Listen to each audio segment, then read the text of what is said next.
Hi. నమస్తే. పవన్ కళ్యాణ్ గారు ఒక ఫక్తు రాజకీయ నాయకుడిగా మారిపోయాడా అంటే మారిపోయాడని చెప్పాలి. ఆయన చేస్తున్న రాజకీయాలు కావచ్చు, ఆయన అవలంబిస్తున్న విధానాలు కావచ్చు, ఆయన చేస్తున్న వ్యాఖ్యలను గమనిస్తే పవన్ కళ్యాణ్ ఏమి అతీతుడు కాదు. ఆయనకి రాజకీయ వాసన బాగా పట్టిందని అర్థమవుతుంది. పవన్ కళ్యాణ్ రీసెంట్‌గా ఢిల్లీ పర్యటన చేశారు.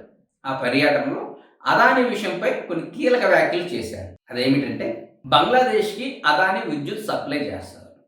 బంగ్లాదేశ్‌లో నెలకొన్న పరిస్థితుల నేపథ్యంలో బంగ్లాదేశ్ అదానికి బాకీలు చెల్లించలేదు.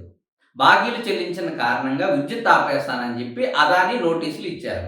దీంతో బంగ్లాదేశ్‌లో హసీనాపై తిరుగుబాటు చేసి కొత్తగా ప్రభుత్వాన్ని ఏర్పాటు చేసిన యూనస్ అమెరికాకి బాగా దగ్గర వ్యక్తి.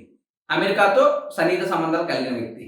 అతను అమెరికా ద్వారా అదానీపై ఒత్తిడి తెంచి ఈ బాకీలకు సంబంధించిన వ్యవహారాన్ని సర్దుపుచ్చాలి అనే కోణంలో అదానీపై అమెరికా దర్యాప్తు సంస్థలు కీలక వ్యాఖ్యలు చేశాయంటూ పవన్ కళ్యాణ్ గారు ఒక స్టేట్మెంట్ అయితే ఇచ్చారు. ఇది సాదాసీదా స్టేట్మెంట్ అయితే కాదు.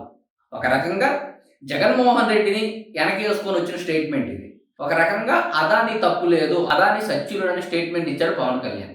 దీనిపై పెద్ద ఎత్తున చర్చ జరగాలి. కానీ ఆ దిశగా ఎందుకు వైసీపీ పట్టించుకోలేదు. జగన్మోహన్ రెడ్డికి ఆయన అసలు తీరిక లేదు. ఆయన ఏదో ఒక ప్రెస్ మీట్ పెట్టుకుని నాకు సెలవులు కప్పాలి, నాకు సన్మానాలు చేయాలి, నాకు అవార్డులు ఇవ్వాలని మాట్లాడుకున్నాడే కానీ పవన్ కళ్యాణ్ గారు మాట్లాడిన ఈ మాట మీద అతను ఎటువంటి కామెంట్స్ చేయలేదు. వైసీపీ నుంచి పెద్దగా రియాక్షన్ లేదు. అయితే ఇది ఎక్కడ బూమరాంగ్ అవుతుందో అని గ్రహించిన పవన్ కళ్యాణ్ నిన్నటికి నిన్న కాకినాడ కోర్టుకి వెళ్ళి రేషన్ బియ్యం విషయంలో హడావుడి చేసి రేషన్ మాఫియా అంటూ కాసేపు సినిమా సీన్స్ క్రియేట్ చేసేసి షిప్ని సీజ్ చేసి పక్కకు వచ్చేసాడు. ఈ ఎపిసోడ్లో పవన్ కళ్యాణ్ నిన్న చేసిన హడావుడి అందరి జనాల్లో మైండ్లో పడింది కానీ ఆయన చేసిన వ్యాఖ్యలు మాత్రం జనాలు దృష్టిలో పడలేదు. దాన్ని తెలివిగా పక్కకు తప్పించాడు పవన్ కళ్యాణ్.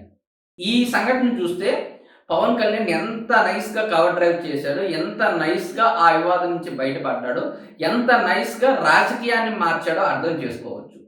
ఇందుకే నేను ముందే చెప్పాను, పవన్ కళ్యాణ్ ఫక్తు రాజకీయ నాయకుడిగా మారిపోయాడా అంటే మారిపోయాడు. అందులో ఎలాంటి సందేహం అయితే లేదు.